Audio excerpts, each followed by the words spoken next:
Mic की मुश्किल नहीं है, मेरी अपनी ज़बान की मेरी आवाज़ की मुश्किल। बहरहाल आप लोगों का हुक्म था और ये वरना मैं खिताबत नहीं करता हूँ,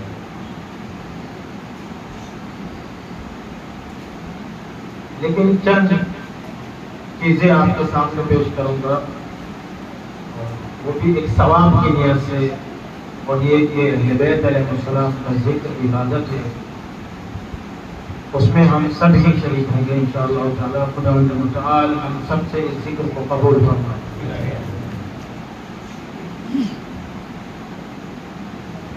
खिताबत हिंदुस्तान में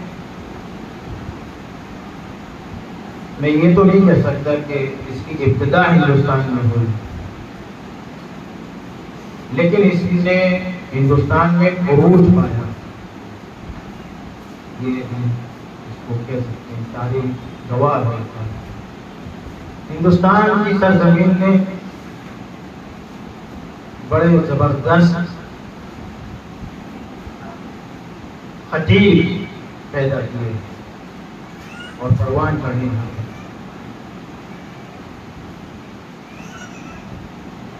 मैंने इस छोटे से फिक्रे को आपके सामने अपनी मजलिस का उन्वान करार दिया है, फ़इन अताकुमुल्लाहुल आफ़ियता फ़क़बिलू व इन उब्तिलीतुम फ़स्बिरू।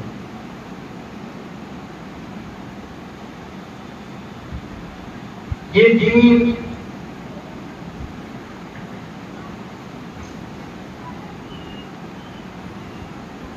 जो हजरत आदम अलैहिस्सलाम से शुरू हुआ। इन्ना दीना इंदल्लाहि इस्लाम।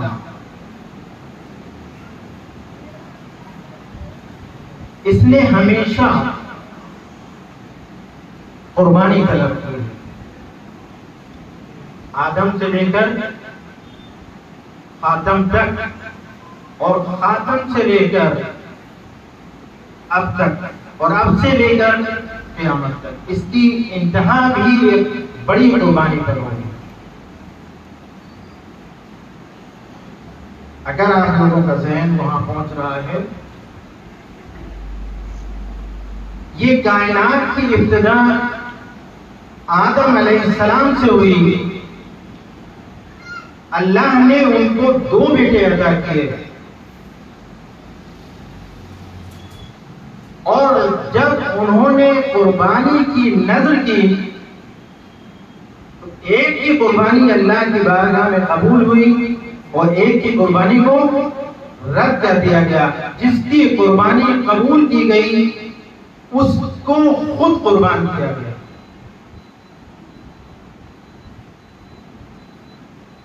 हजरत हाबील को उनके भाई ने कत्ल, किसके लिए, किस चीज के लिए? उसको यही होना कि मेरी कुर्बानी को कबूल नहीं किया गया। अल्लाह ने मेरी कुर्बानी कबूल नहीं की, काबिल की कुर्बानी कबूल हो गई। क्यों कि खुदावंद मुतआल कुर्बानी में आपकी नीयत देखता है। आपकी नीयत क्या है? आप किस दिल से जो है किसी चीज को कुर्बान करना चाहते हैं। मौला अली अलैहिस्सलाम फरमाते हैं, अगर खुदावंद मुतआल तुम्हें आफियत अता करे फक़्बिलू, इसका इस्तेक़बाल करो, और अगर तुम्हें आजमाए तो उस पर सब्र करो। अगर तुम्हें आजमाइश में डाले तो उस पर सब्र करें। इदफ़उल बला बिद्दुआ, बला का जो अहादीस की किताबों में तस्करा है और जो बाब है, अगर हम उसका मुतालिया करें, अगर हम उसका दिक्कत के साथ जो है उनको पढ़ें, उनको देखें, आइमाए मासूमीन के अक़वाल जो है इस बारे में, उसको पढ़कर ये अंदाजा होता है कि दीन इतना आसान नहीं है जितना हम इसको समझते हैं।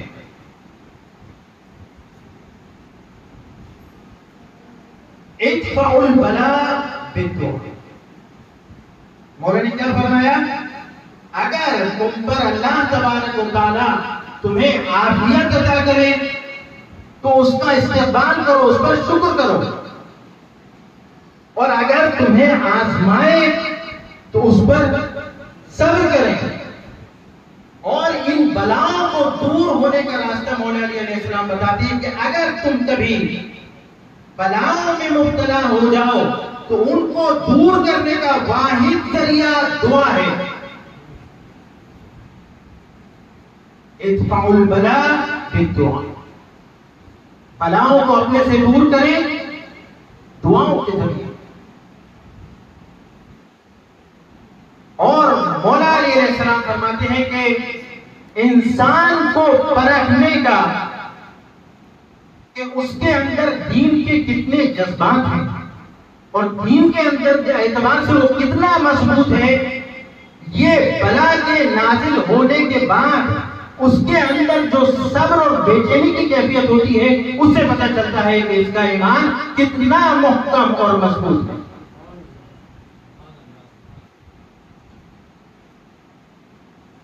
अब आप तैयार रहिए मेरा इसी तरह का बयान सुनने के लिए। अब आपको सोना है सो जाए, और जाग कर सुनना है तो जाग कर सुनिए, लेकिन मेरा अंदाज यही होगा और बातें भी ऐसी होंगी इसके बाद। और ये अच्छा है कि आपका धोखा भी खत्म हो जाए, आइंदा के लिए सोच समझ कर मजलिस बैठे।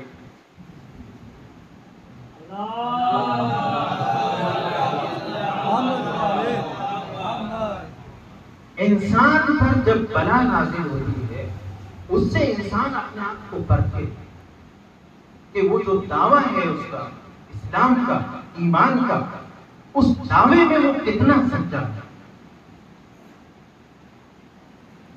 कुरान करीम का इरशाद है कि क्या ये सोचते हैं कि हमने इनको पैदा करके आजाद कर दिया और ये आजमाए नहीं जाएंगे? ये आजमाए नहीं जाएंगे? नहीं, खुदावंद आलम की एक सुन्नत साबिता है, सुन्नत साबित जो कभी गलती नहीं है। वो ये है कि वो मोमिन का इम्तिहान करता है, मोमिन को आजमाता है, उसके दिल को आजमाता है। दुनिया में किसी ने आज तक दराजात हासिल नहीं किए ईमान के, मगर मुसीबत झेलकर, परेशानियां उठाकर, कुर्बानियां देकर। इतना आसान नहीं है। अगर कोई दराजात तक पहुंचा है, किसी को कुछ दराजात मिले ईमान के, तो सब कुर्बानियों के तहत है। आप किसी भी बुजुर्ग आलिम, किसी भी नबी की तारीफ उठाकर देख लीजिए, जहां जितनी ज्यादा मुसीबतें हैं उसका मकाम इतना ही बुलंद है। जितनी मुसीबतें इतना ही मकाम उसका बुलंद है। बुढ़ापे में अल्लाह ने औलाद अता की और इतनी उम्र हो चुकी थी कि बीवी ने एतराज किया फरिश्ते पर, तुम किसकी खुशखबरी देना चाहते हो? अब मेरी उम्र निकल चुकी है। और जब अल्लाह ने ये बेटा अता कर दिया और जब ये नौजवानी से निकलकर जवानी की तरफ कदम बढ़ाने लगा, तो ख्वाब में देखा कि बेटे को ज़िबा कर रहे हैं। इब्राहिम इतनी उम्र गुजारने के बाद, इतनी इबादत करने के बाद, इतनी ज़हमतें उठाने के बाद एक औलाद थी और उसको कहा चलो, और इब्राहिम वहां तक लेकर गए बच्चे को। इब्राहिम अलैहिस्सलाम ने आंखों पर पट्टी बांध दी और बच्चे के गले पर छुरी रख दी गई और आपने हाथ को हरकत दी और गर्दन को आपने जो है काट दिया। उधर से जो मशीयत इलाही थी, मशीयत इलाही के तहत जनाब इब्राहिम ने जब ये सोच लिया कि मेरा बेटा अब ज़िबा हो चुका है, मैं उसकी गर्दन को काट चुका हूं, हाथ को रोका, पट्टी को खोला तो देखा बेटा जिंदा है। तो जनाब इब्राहिम ने कहा कि परवरदिगार, क्या मुझसे कोई खता हुई है या मेरी नियत में क्या कोई खोट थी? कहा नहीं, कद रोया, जो तुमने ख्वाब देखा था तुमने बिल्कुल सच कर दिया। रोया यानी इब्राहिम ने अपने बेटे की गर्दन पर छुरी चलाई है, घुसपन के नहीं, भेड़ के नहीं। ये तो बाद में कष्ट हुआ कि जो गर्दन बेटे की नहीं थी वो उस घुसपन की भेड़ की गर्दन थी, वरना ये कोई कमाल नहीं था। अगर पहले से पता होता कि इब्राहिम को कि ये दुम्बा लेटा हुआ है और चला रहा हो तो क्या मुश्किल थी। इब्राहिम अलैहिस्सलाम ने ये छुरी चलाई और बेटे की गर्दन को काट डाला, और जब यकीन हो गया कि बेटा जो है कत्ल हो चुका है, अब आप अपने हाथ में पट्टी खोली, तब कहा खुदा ने रोया, तुमने अपनी ख्वाब को सच कर दिखाया। इब्राहिम तुम कुर्बानी दे चुके हो। बगैर कुर्बानी के आपको कुछ मिलने वाला नहीं है। अल्लाह के यहां जो कुछ भी है उसकी कीमत है।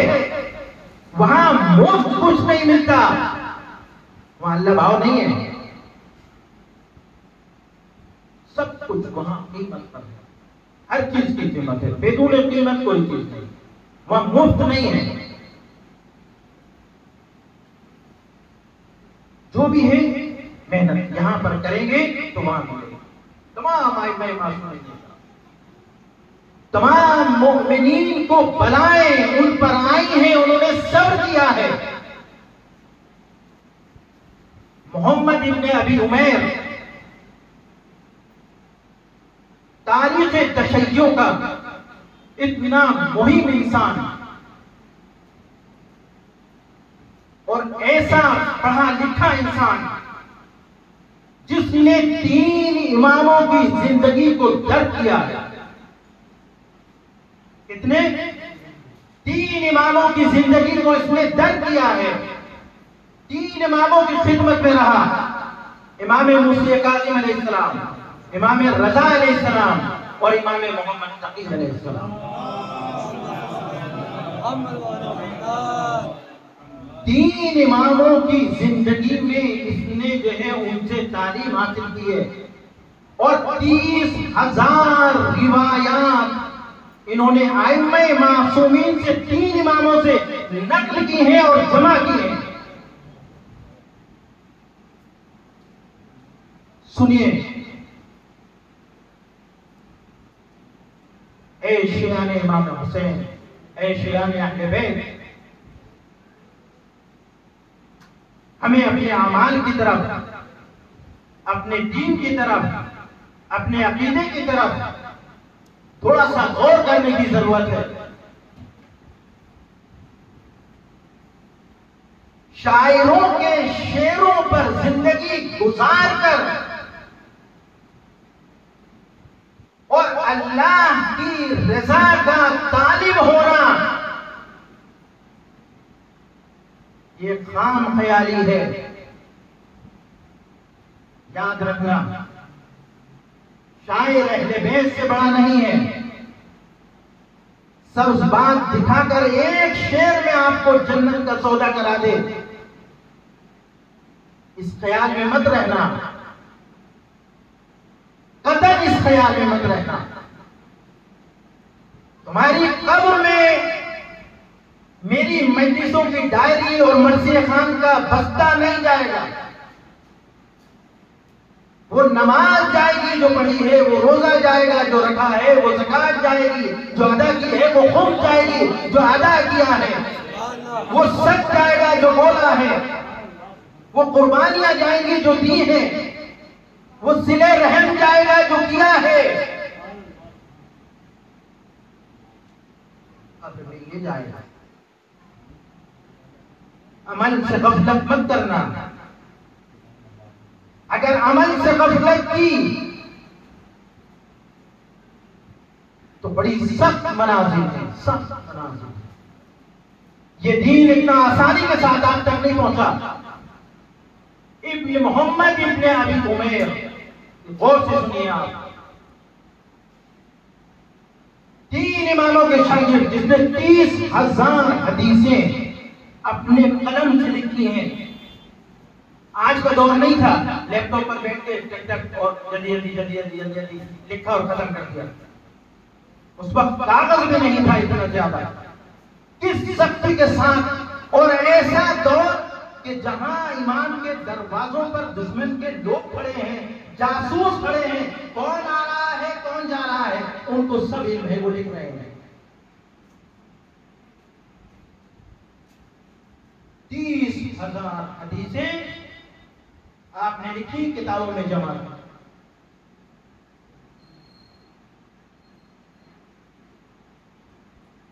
अब्दुल्लाह है मअमून, जिसको मामून रशीद कहते हैं, अब्दुल्लाह मअमून को पता चला कि मोहम्मद इब्ने अबी उमैर, इसके पास शियों की लिस्ट है, इस इमाम के कितने शागिर्द हैं, कहां है, क्या क्या।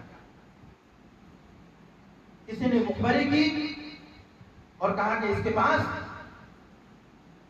इमाम के शियों की लिस्ट है। इसने बुला लिया दरबार में।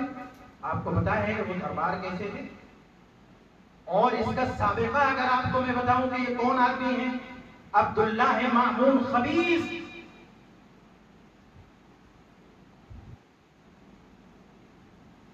ये इतना खबीस इंसान है कि इसने जितना इमामों को इस इंसान ने सताया, किसी ने नहीं सताया। इमाम मूसा कासिम, इमाम रजा और इमाम मोहम्मद तकी। इमाम मूसा कासिम अलैहिस्सलाम ने इसके बाप और उसके जमाने में जो है वो कैद की सख्त जिंदगी गुजारी। निहायत दुश्मन नंबर 1। इसको पता चला, इसने बुलाया, बुलाओ मोहम्मद इब्न अबी उमैर को।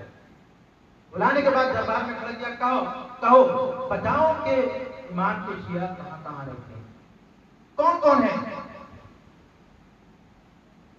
कहा कि मुझे क्या मालूम कहां कहां रहते हैं, मुझसे क्या पूछ रहा है। तुझे अगर ये पता है कि मैं इमाम का शिया हूं तो तुझे यही पता होगा कि और भी हैं। लेकिन देखिए ये कैसा इंसान है, क्यों मोहम्मद इब्न अबी उमैर को क्यों पकड़ा। ये बहुत चालाक बादशाह था अब्बासियों का, सबसे ज्यादा चालाक और अक्लमंद जिसको ये कहते हैं, सबसे ज्यादा। इसको रशीद का लक़ब दिया था लोगों ने, रशीद का लक़ब मिला था इसी वजह से। ये पढ़ा लिखा था, जवान था, होशियार था। इसको जब पता चला अच्छा ये इतना मुहिम इंसान है जिसने 30,000 हदीसें लिखी हुई हैं, ये आदमी खतरनाक है, इसको पकड़ो। मुझे जैसे को नहीं पकड़ता कोई, काम के इंसान को लोग लेकर जाते हैं। कहा कि देख 3 चीजें हैं तेरे सामने, 3 सजाएं हैं जिसको कबूल करना चाहे। क्या 200 कोड़े, अगर नहीं बताता है कत्ल और जिंदान। आपने कहा अब्दुल्ला है मामून, तुझे जो करना है कर ले, मुझे नहीं पता, मैं बताऊंगा नहीं तुझे, मैं तुझे बताने वाला नहीं हूं कि इमाम की शिया कहां कहां है। क्या नहीं बताओगे उनके नाम? नहीं। तब फिर तैयार हो जाओ।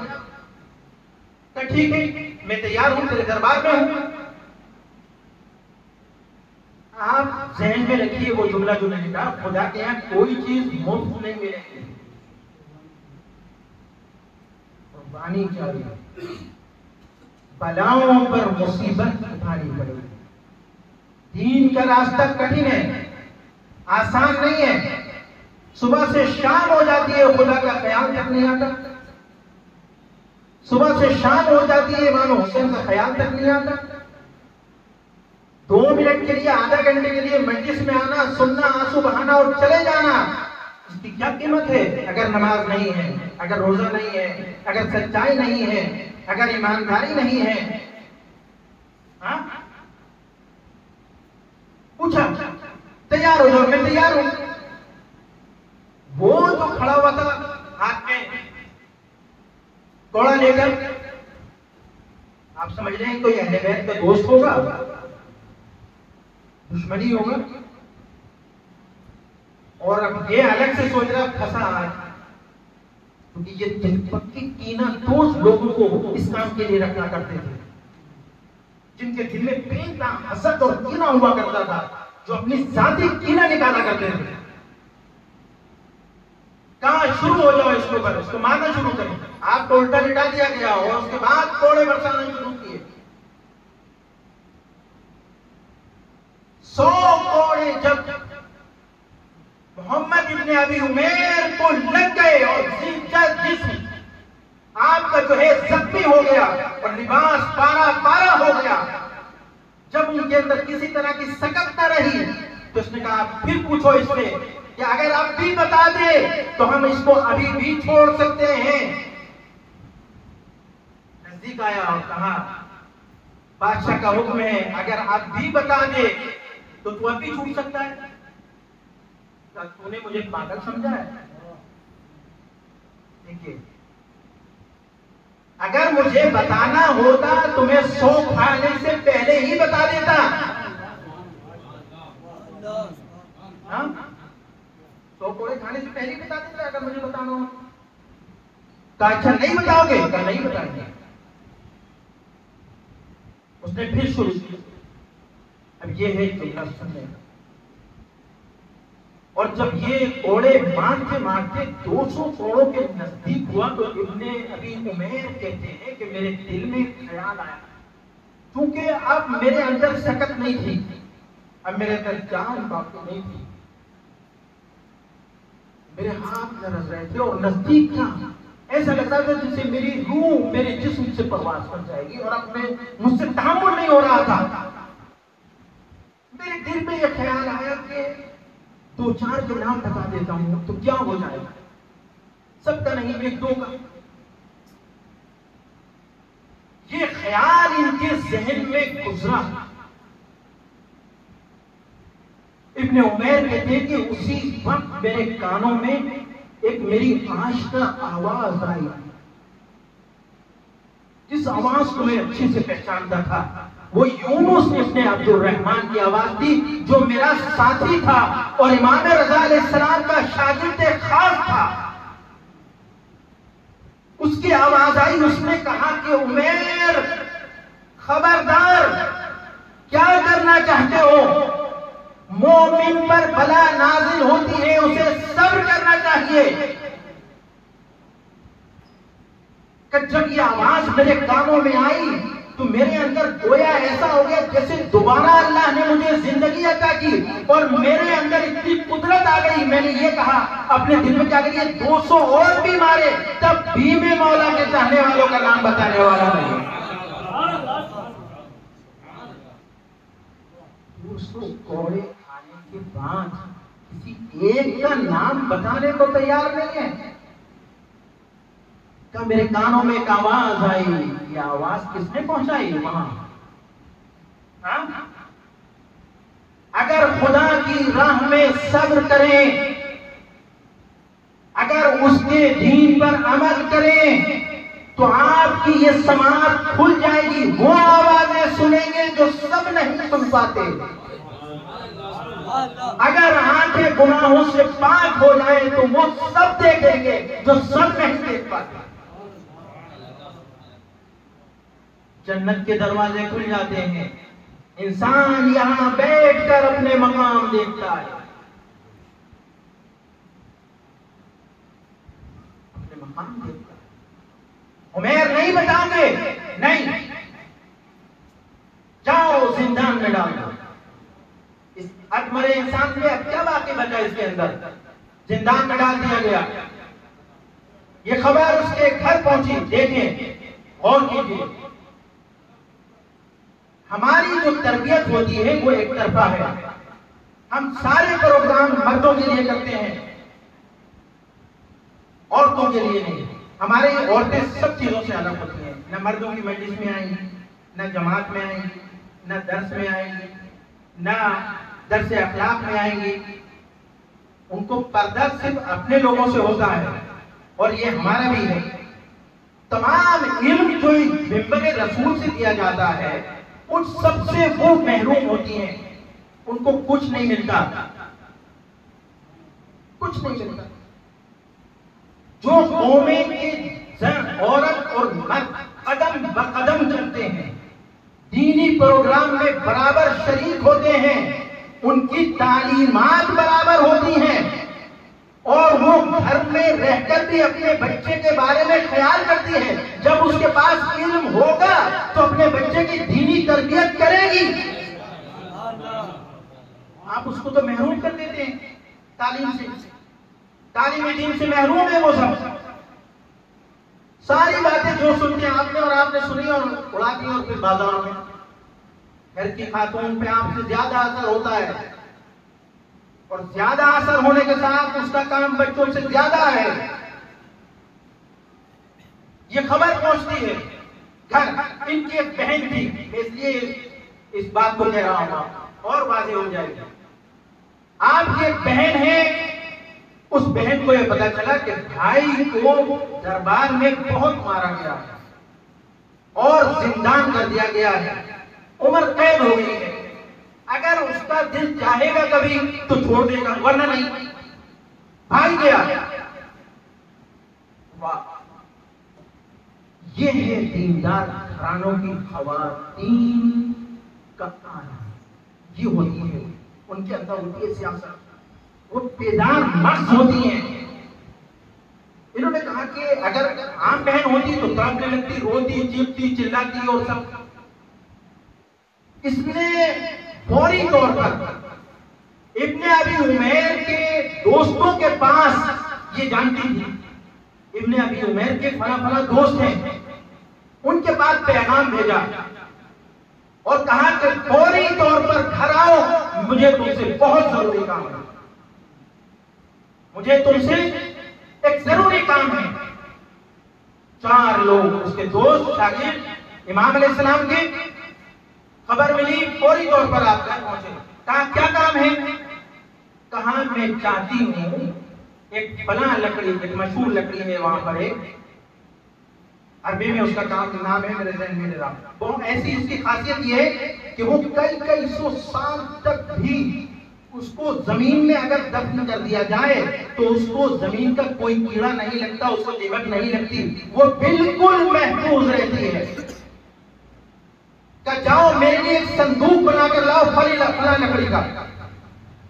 भाई क्या आपको क्या हो गया है, क्या करना चाह रही हो? क्या नहीं, जो तुमसे कहा वो करेंगे। महंगी लकड़ी, कीमती लकड़ी।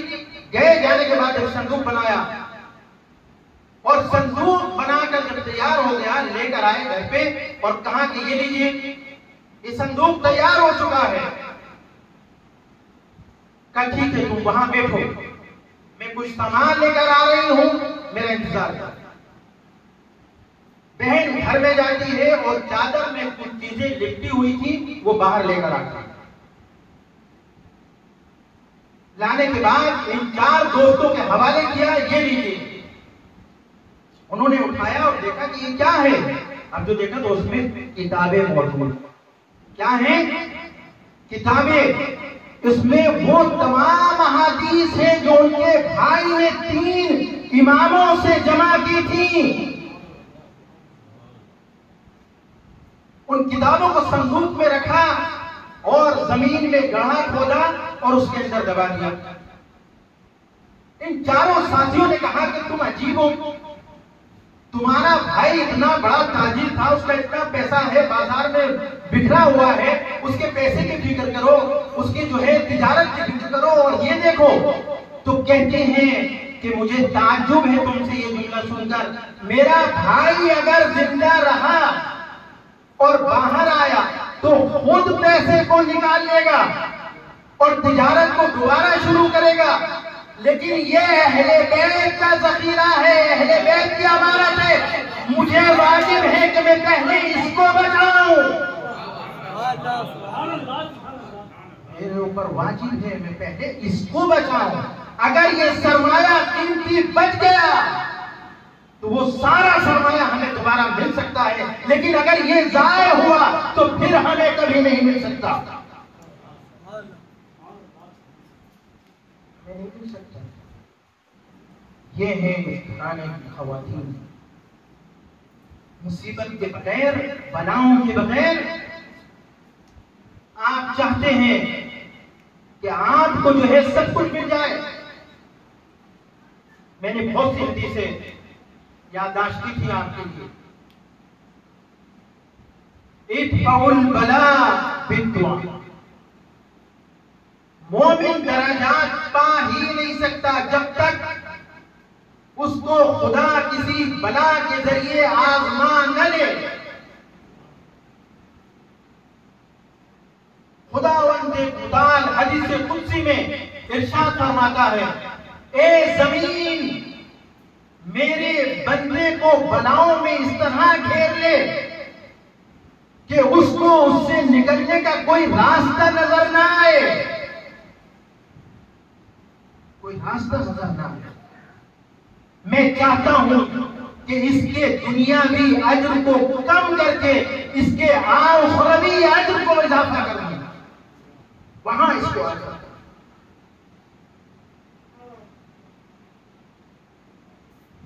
मोमिन बलाओं से घिरा हुआ बला है। आज कभी आपको पता चला है, कभी आपकी कौम ने आराम से जिंदगी गुजारी है? पूरी तारीख पढ़ने हैं, जो तारीख पढ़ते हैं, जो शौकीन है वो पढ़िए। तारीख तशय्यो का एक मरतबा मुतालिया करें, मैं सबको पेशनयाद करता हूँ। एक किताब है इसी के नाम से, तारीख तशय्यो का तारुफ। उसमें इब्तिदाई जमाने से लेकर आज तक तमाम लोगों के तज़किरे हैं। शियत कैसे, कहां और किन मुसीबतों से गुजरी है, क्या हुआ है इसके साथ, कैसे यहां तक पहुंची है, कैसे हम तक ये दीन पहुंचा है, ये तशय्यो जो है किस तरह जिंदा रहे और किस तरह इन्होंने जो है तरक्की की है या आगे बढ़े हैं, ये सारी चीजें लिखी हैं। मगर आपको नहीं मालूम कि एक जमाना ऐसा आया शुरू पर कि ये इमाम हुसैन अलैहिस्सलाम के लिए ज़ियारत को नहीं जा सकते थे, मगर कुर्बानी देकर। दो भाई हैं, एक भाई की कुर्बान नहीं है, अपने हाथ पैरों को जो है वो कलम कराएं, ऐसा हुआ। या आपने सुना है जाकिरों से बहुत अच्छे अंदाज में पढ़ते हैं वो लोग, क्योंकि मैं जाकिर नहीं हूं तो मैं इतने अच्छे अंदाज से नहीं पढ़ पाऊंगा। वो पढ़ते हैं बड़े जबरदस्त अंदाज में। कौन सा जमाना ऐसा है जहां पर आपने इत्मीनान की जिंदगी गुजारी हो? मौला अली अलैहिस्सलाम कहते हैं हमारे शिया मुसीबतों में इस तरह मत दिए जाएंगे जिस तरह से दूध या दही को किसी मश्क में डालकर उसको हिलाया जाता है, इस तरह। आप छोटी मोटी चीज को, जरा सा चीज को देख के घबराने लगते हैं। नहीं, तारीख पढ़िए, तारीख पढ़ के आपको पता चलेगा क्या चीज है। तब आपके ईमान में तक़वियत पैदा होगी।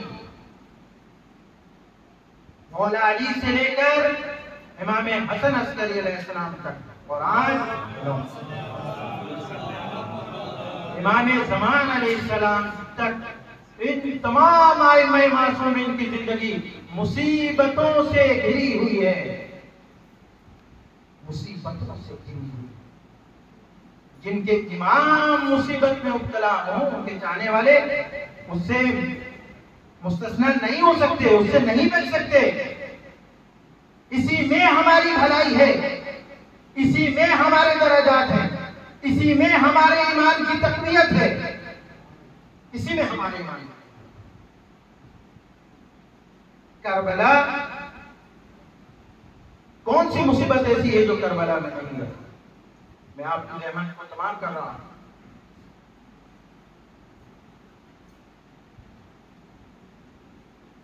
मौला अली से लेकर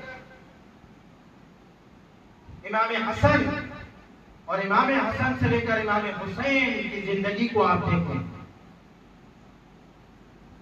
मुसीबतों से भरी हुई है। मानवी वो मादी, हर तरह की मुसीबतें, परेशानियां। और करबला अहले बैत की जिंदगी में सबसे बुलंद और सबसे सख्त मुसीबत, इसीलिए तो हम रोते हैं। ये मसाइब है, इन मसाइबों पे हम इसीलिए गिरिया करते हैं।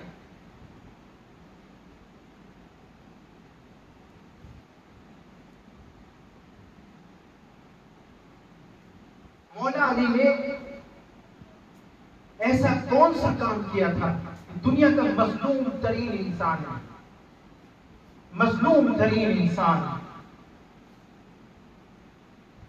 कि जिसकी नस्ल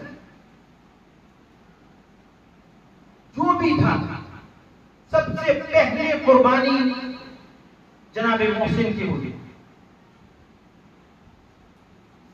उसके बाद दूसरी कुर्बानी आपकी ज़ौजा मोहतरमा जनाब फातिमा ज़हरा सलामुल्लाह पर हुई। और ऐसे मसाइल पढ़े कि आपने मर्सिया पढ़ा कि ए बाबा, अगर ये मसाइल जो मुझ पर पड़े हैं, अगर दिनों पे पढ़ते तो मिस्र की तारीख हो जाते, इमाम हसन अलैहिस्सलाम के जिगर के टुकड़े हुए, उनके जनाजे पर तीर बरसाए गए।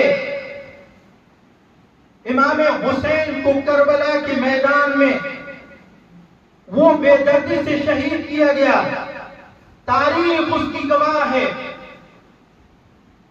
इमाम हुसैन अलैहिस्सलाम सुबह से लेकर असर का वक्त है, जनाजे पे जनाजा उठा रहे हैं। कभी अपने बेटे अकबर का जनाजा लेकर आते हैं, कभी ओनो मोहम्मद का जनाजा उठाते हैं, कभी कासिम की लाश लाते हैं, और कभी अपने भाई अब्बास की लाश पर पहुंचते हैं। ये मजलूम इंसान सुबह से भूखा और प्यासा है। सबने लिखा है, सबकी प्यास के बारे में कहा गया, लेकिन किसी ने नहीं कहा इमाम हुसैन कब से प्यासे हैं, इमाम हुसैन कब से भूखे हैं। लेकिन इमाम हुसैन की जबान पे जरा शिकवा नहीं आता, जरा शिकवा नहीं आता। इमाम हुसैन आखिरी वक्त में जब बीवियों से रुखसत करने के लिए आते हैं तो हमीद इब्ने मुस्लिम लिखता है कि मैंने देखा, अरे कभी खेमे का दरवाजा तक पर्दा उठता था, कभी गिरता था, कभी उठता था, कभी गिरता था। ऐसा लग रहा था जैसा खेमे से किसी का जनाजा बाहर आ रहा हो।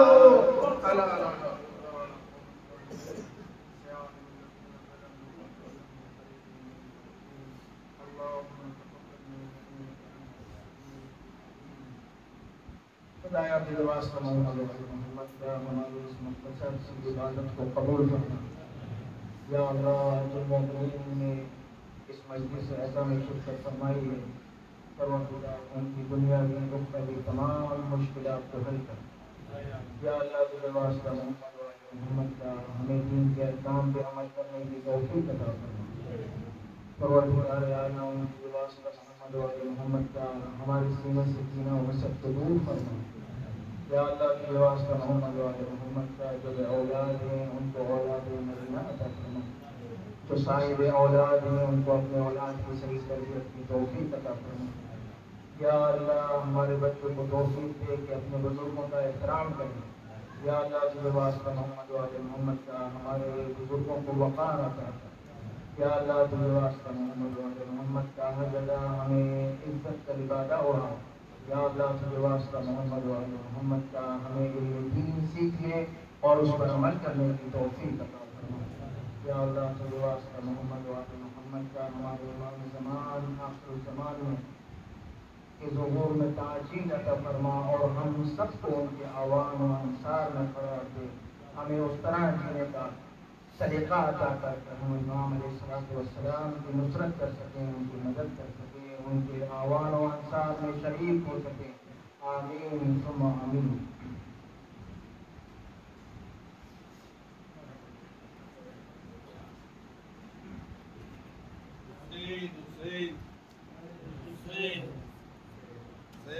Hussein.